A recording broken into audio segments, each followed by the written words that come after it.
The human's heart stopped on the table. 7 alien scientists stood watching the monitor's flatline. 16 seconds of silence. Dr. Veylith reached for the neural scanner, ready to begin the autopsy. Then the line spiked. Once, twice, a rhythm returned, steady, defiant, impossible. The human's chest rose, his fingers curled into fists.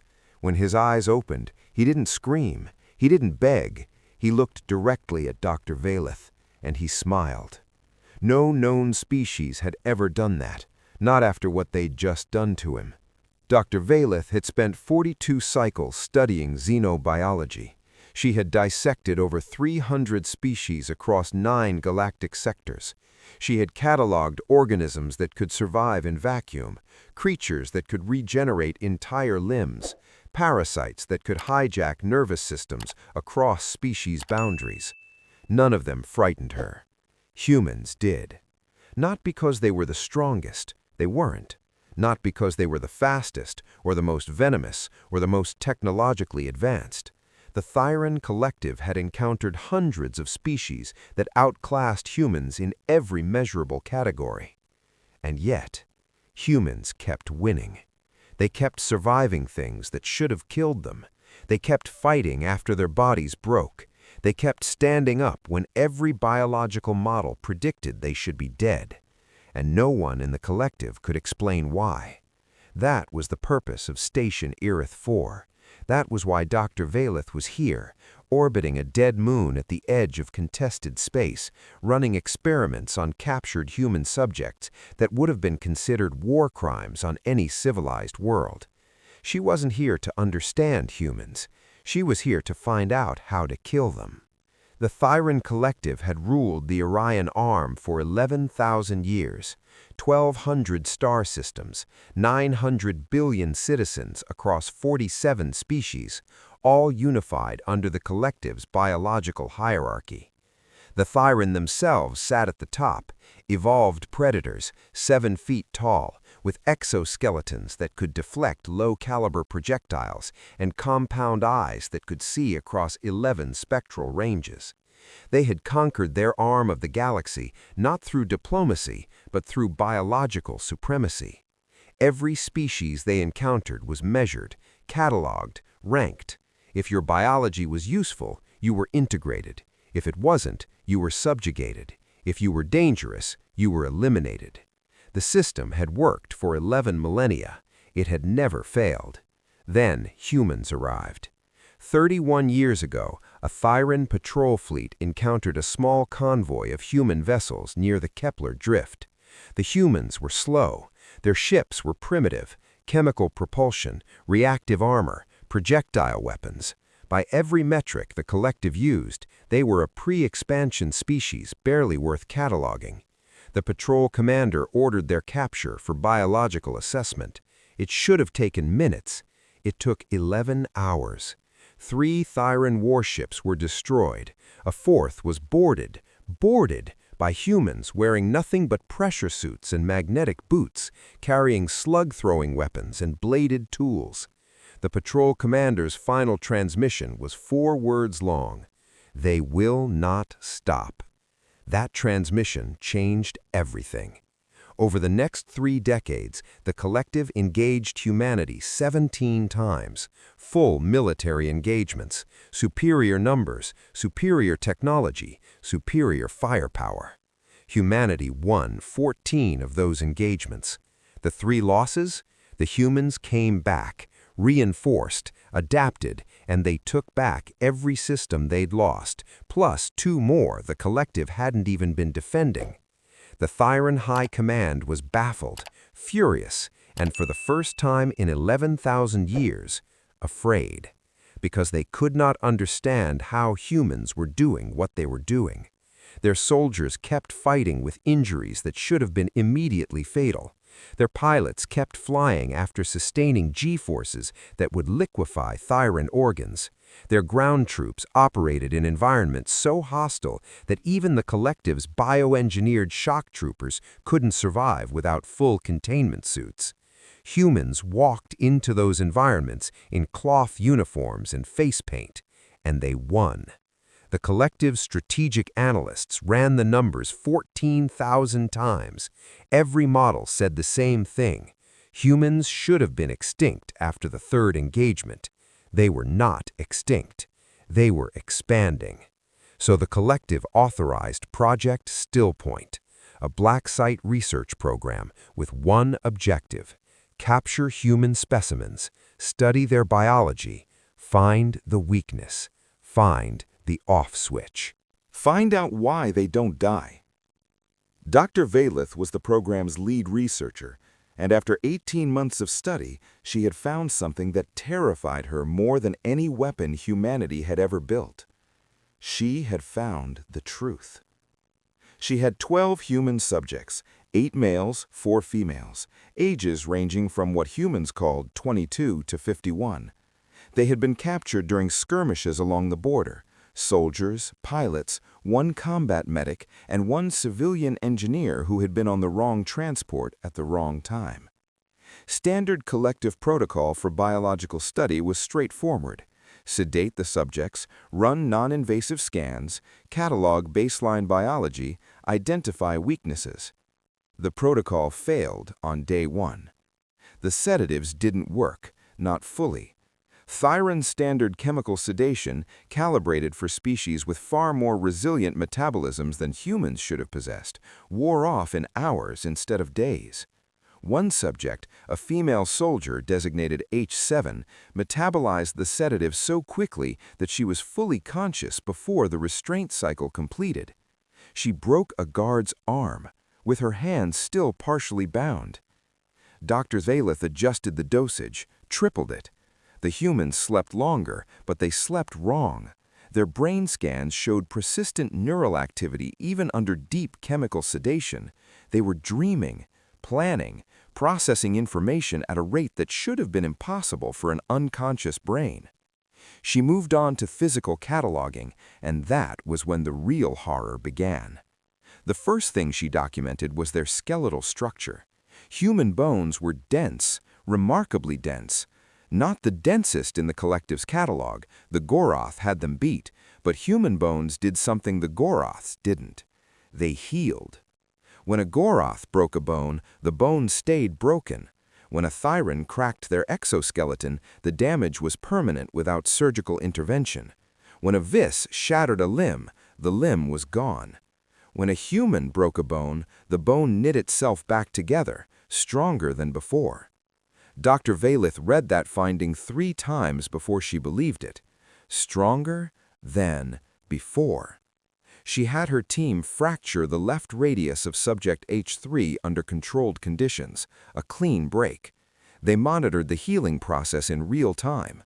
The bone regrew in 6 weeks, and when they tested it, the fracture site was 17% denser than the original bone. The human's body had identified the breakpoint, reinforced it, adapted. No one on Dr. Veylith's team spoke for a full minute after reading that result. But bones were just the beginning. She studied their musculature next. Humans possessed a biological feature so absurd that 3 of her colleagues initially accused her of fabricating data. Human muscles, under normal conditions, operated at approximately 65% of their maximum theoretical output. 65%.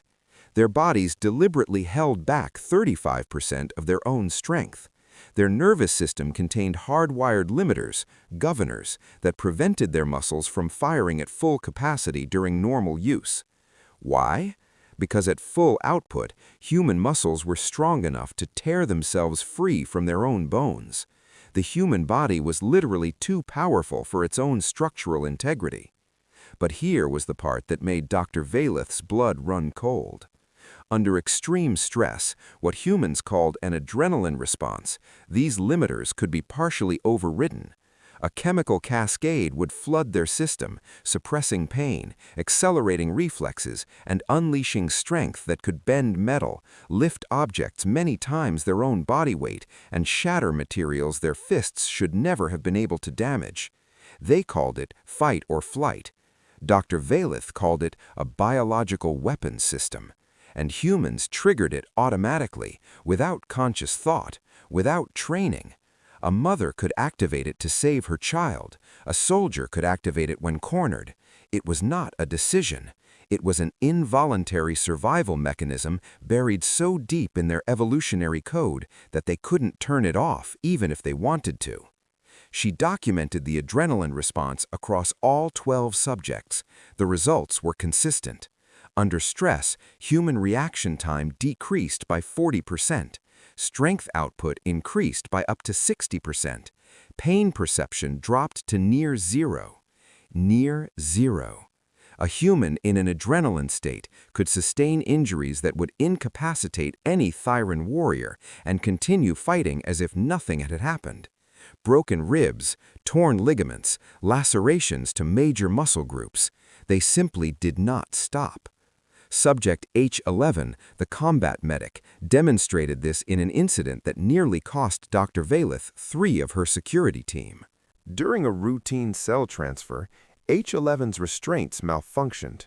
A single cuff released on his left wrist. One hand free. That was all it took.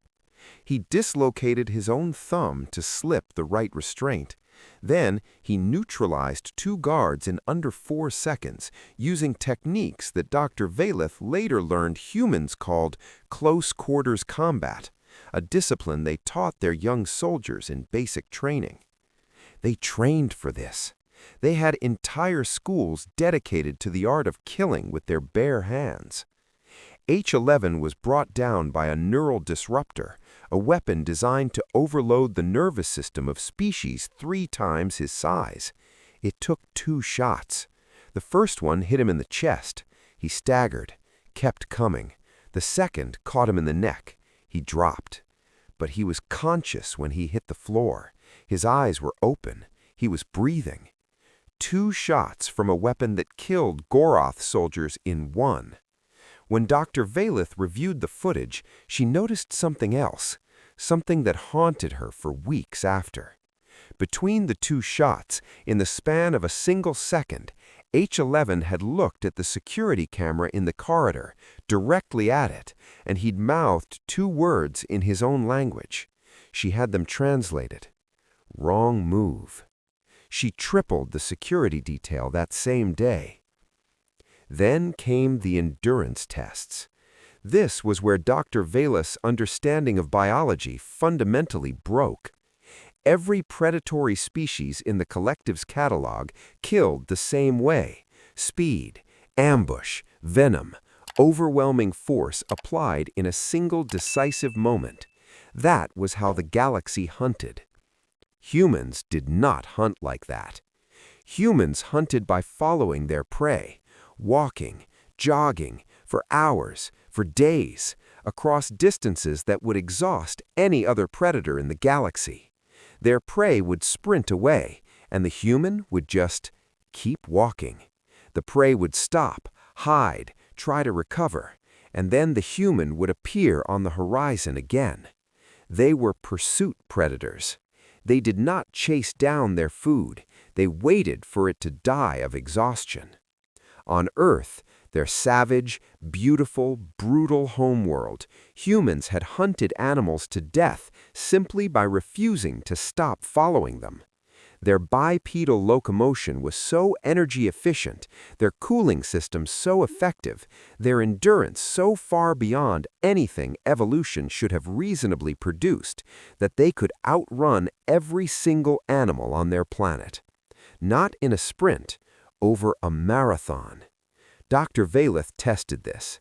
She placed subject H4, a 47-year-old male, not even a soldier, the civilian engineer who had been captured by accident, on a sustained movement apparatus and told him to walk. He walked for 19 hours. 19 hours without stopping. When she finally ended the test, his biological indicators showed fatigue, dehydration, and mild joint stress, but his cardiovascular system was still operating within functional parameters. His muscles were depleted but undamaged. His brain activity was fully alert. He asked for water. Then he asked if that was the best they could do. She didn't answer him. because she had already begun compiling the data, and the data was painting a picture so terrifying that she had started locking her office door at night. Humans didn't just heal from broken bones, they healed from everything. Cuts, burns, infections, toxic exposure, radiation damage at sublethal doses. Their bodies identified the damage, isolated it, and repaired it continuously, relentlessly, without external intervention. Their immune system was the most aggressive biological defense network she had ever encountered in any species.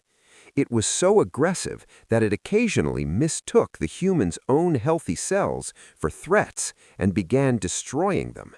And many humans survived even that. Their biology was at war with itself, and they still functioned. They still fought. They still built civilizations and crossed the void of space and challenged empires that had ruled for millennia. Dr. Veylith compiled a list, a simple clinical list of things that humans had survived, not in laboratory conditions, but in their own recorded history, on their own world, documented by their own people. Falls from terminal velocity, burns across 70% of their body surface, impalement through major organs, partial decapitation, exposure to hard vacuum for up to 90 seconds, ingestion of toxic substances that should have dissolved their internal organs from the inside out. Not just survived, recovered, returned to full function, and some of them went back to fighting. There was one case in their military history that Dr. Veylith read 17 times. A human soldier who was shot, stabbed, had bones broken in multiple locations across his body, lost significant blood volume, and continued fighting for 11 hours before allowing himself to be medically treated. He survived. He was decorated by his military, and he returned to active combat duty. The species was insane.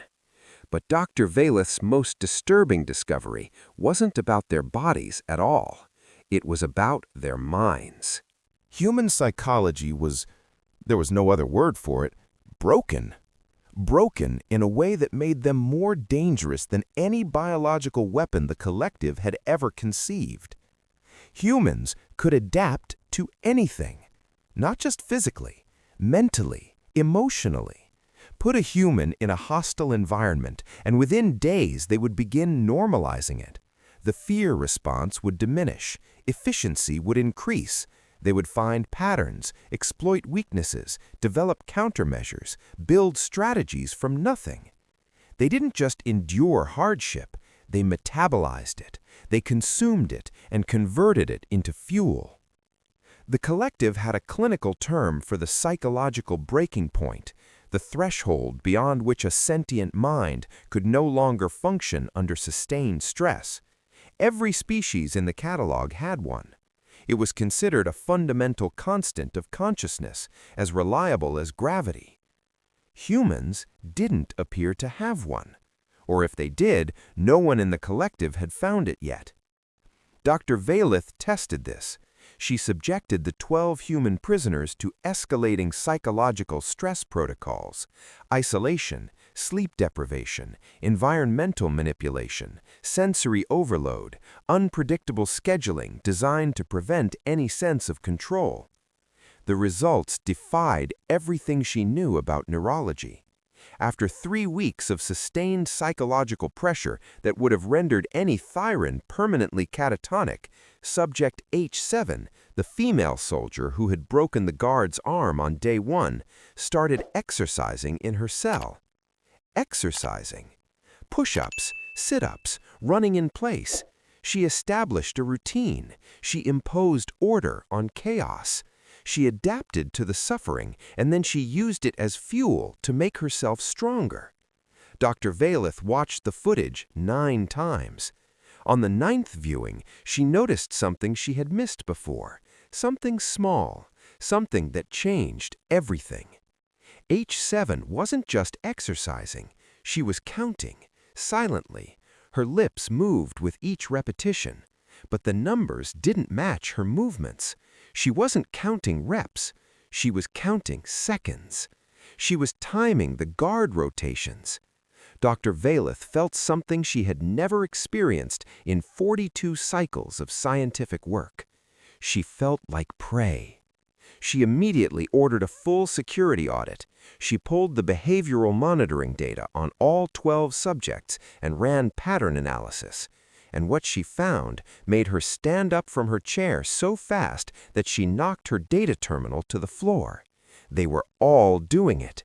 Every single human, in different ways, through different methods, using different individual skills, but all 12 subjects were independently gathering intelligence on the station.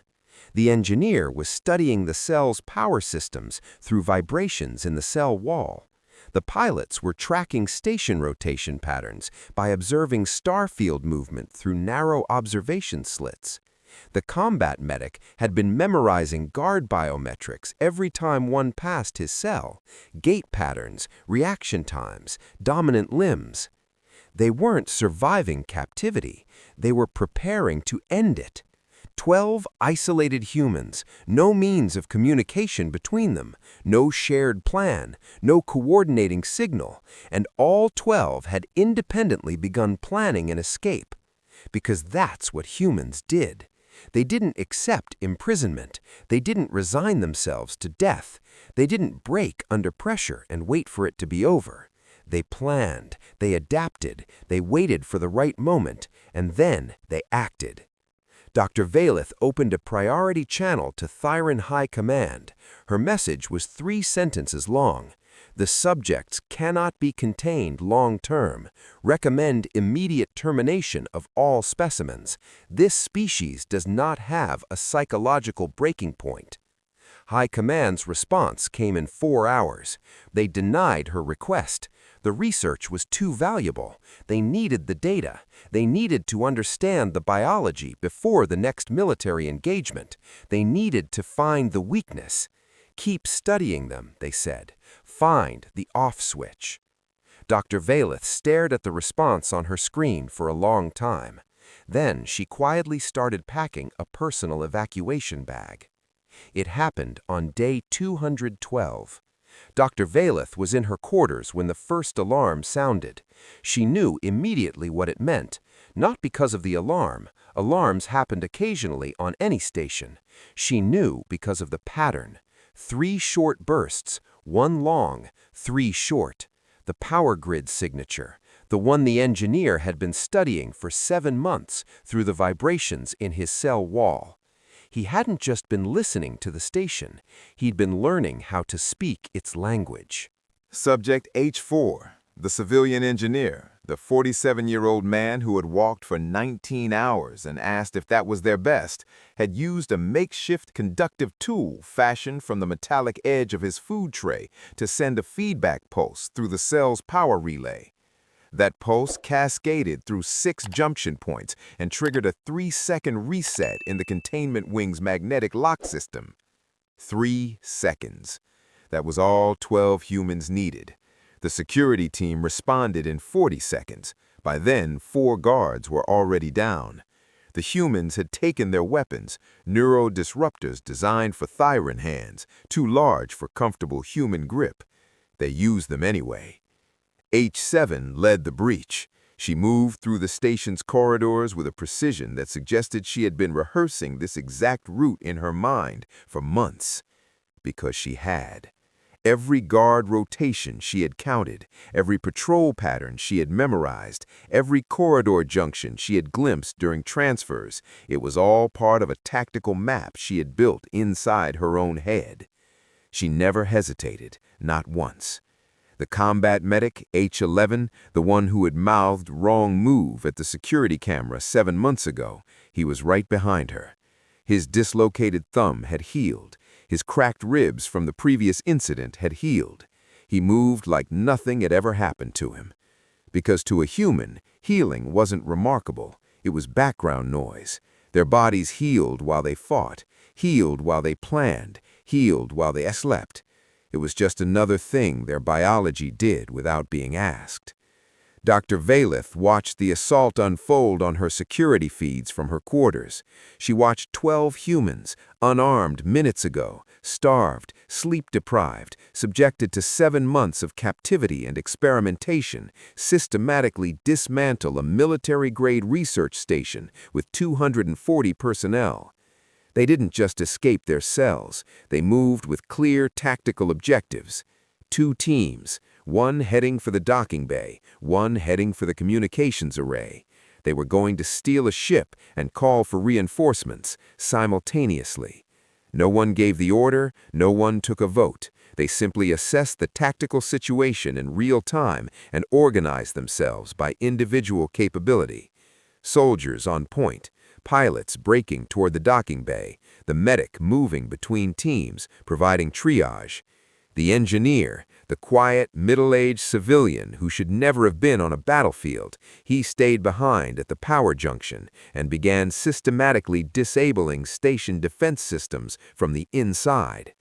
He couldn't read the alien control interfaces. The symbols meant nothing to him, so he traced the power conduits by hand, identified critical junctions by their thermal signatures, and began pulling them apart with his bare fingers.